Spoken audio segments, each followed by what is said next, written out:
Welcome to Color Me Bold. I am Erica with J.Drew Hair Studio here in Jacksonville, North Carolina. And I am here today to help you achieve beautiful natural browns on dark hair without leaving the undertones of red. Ready? Let's go.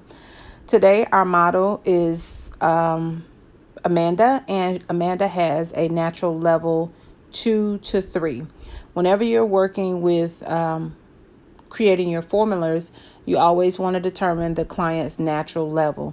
Whenever you feel like the natural level is between 2 and 3 or 4 and 5, you always want to choose the darker of the tone. So I formulated her hair with a natural level 2, and her desired level is a 5 natural brown. So in order for her number 2 hair to actually be a beautiful level 5 brown, a level 5 brown, we had to go in, and what you do is you subtract the natural level from the desired level, which means that she has 3 levels that she wants to go up. So that means we need to use 30 volume developer. Her hair is not relaxed, and then you add the natural level to the desired level, which is going to give you a level 7.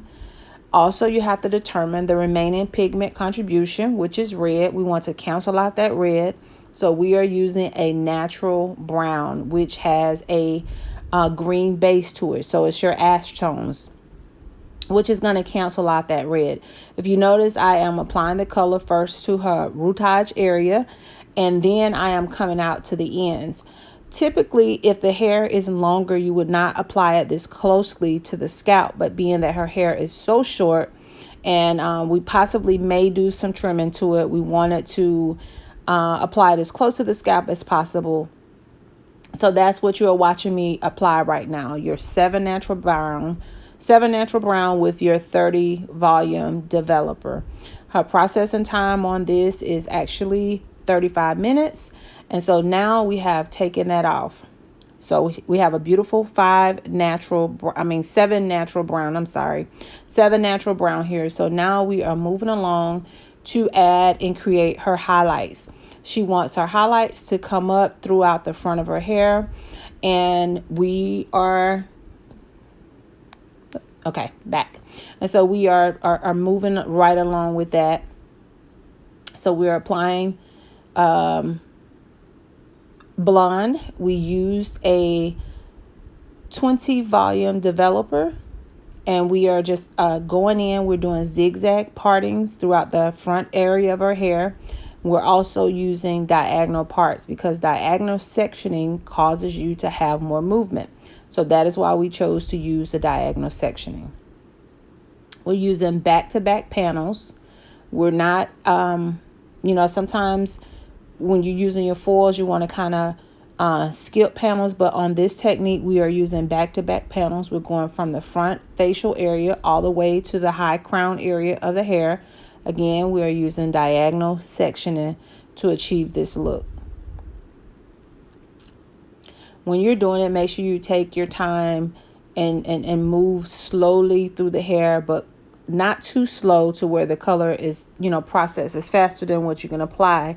But, take your time. That way you can make sure your foils and your placement is very neat.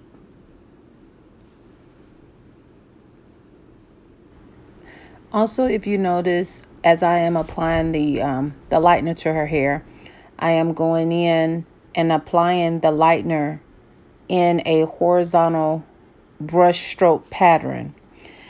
I am only doing that because her hair is very short, so I needed to be able to catch the hair, to be able to lay the product properly on the hair. If you notice, once it's applied, I am now, because I'm using a weaving technique, which is also going to disperse the blonde through the hair in a very soft, subtle manner, so that way it's not too hard looking on the hair.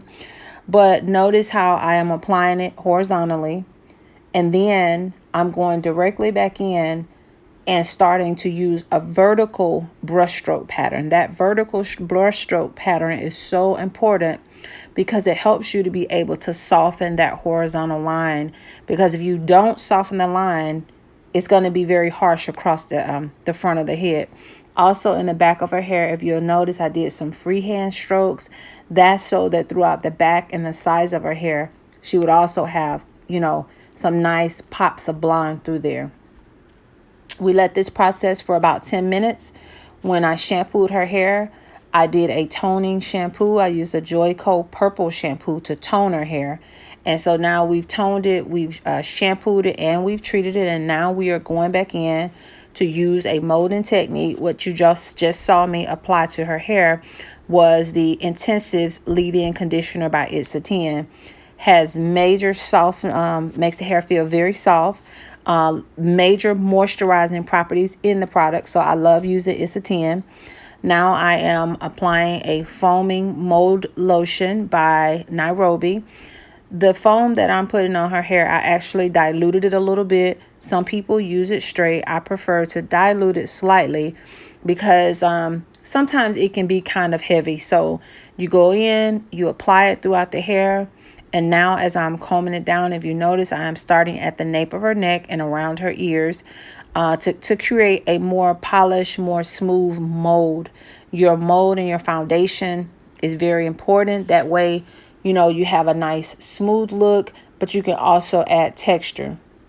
If you notice, as I'm going around her head, I'm applying, different kind of wave techniques to it, but not necessarily your large or your, medium-sized finger waves, but just kind of waving her hair a little bit because her hair is already, even though it's naturally curly, it also has a very smooth, straight feel to it. So the foam, it lays it down very well, but I don't want it so flat where when I get ready to actually go in and curl her hair that I can't do anything with it because of it being so flat and so straight. So start in, go in from the bottom, work your way up.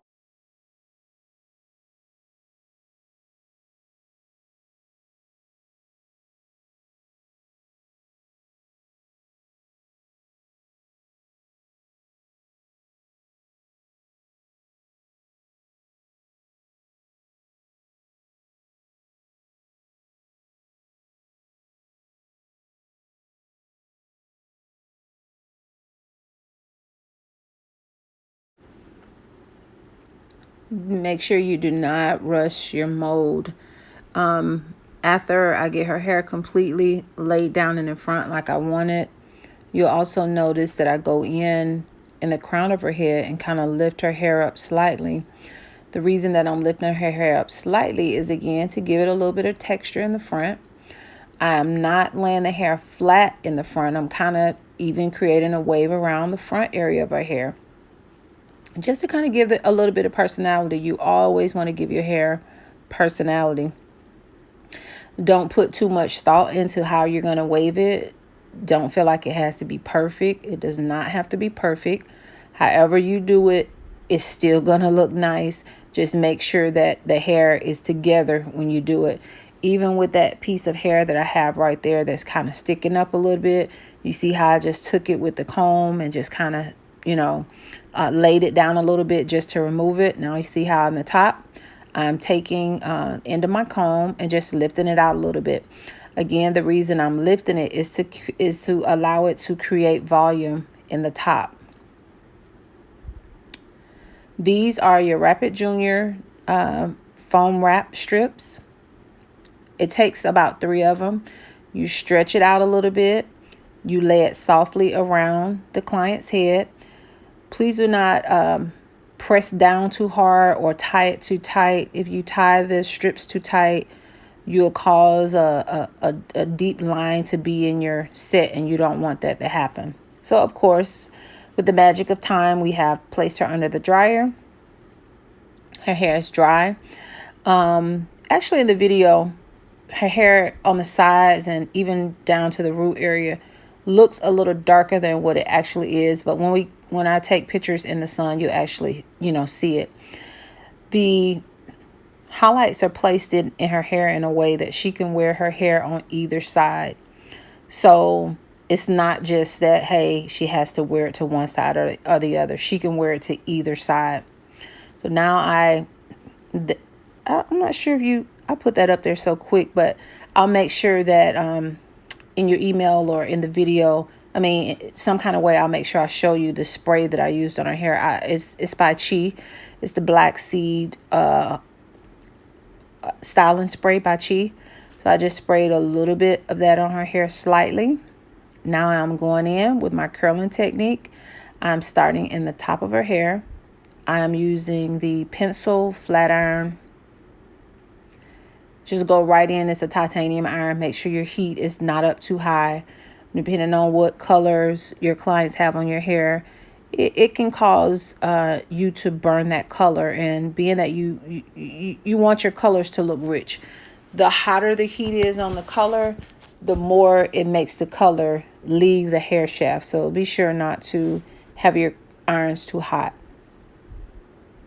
And as you're moving through her hair, you're just taking the curls, and there's no specific way that you have to curl it. Just let your hands be free and let your creativity flow. Sometimes as stylists, we get caught up on, well, which way should I curl it, or how should I put it? Use your creativity. Like, there's so much creative power on the inside of us that, you know, your client, she's your canvas. You can create whatever you want to create. With her in particular, I am creating a look that has volume in the top and has a lot of fullness in her, you know, frontal area. So that's why I'm moving the curls, the iron like I'm doing. I'm kind of just shifting back and forth through her hair to create a look that is going to be full, to create a look that's going to be a little bit messy.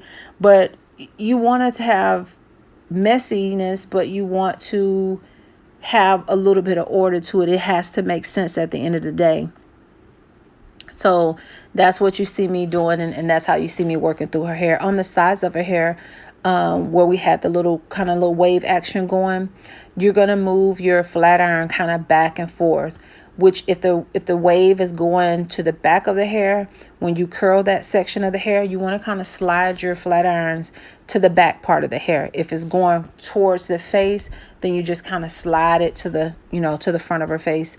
Even right here, like as I'm picking up this curl, I am purposely bringing the curl down like that, so, and straightening that hair out and giving it a tight curl, so when I go through it at the end and kind of use my fingers to create a look, then I want that curl to still somewhat be in the hair, so that even when I go through it to kind of create a little bit of chaos through the hair, that the curl still holds and it still, still looks nice in the hair. So I think that that's a good tip for you.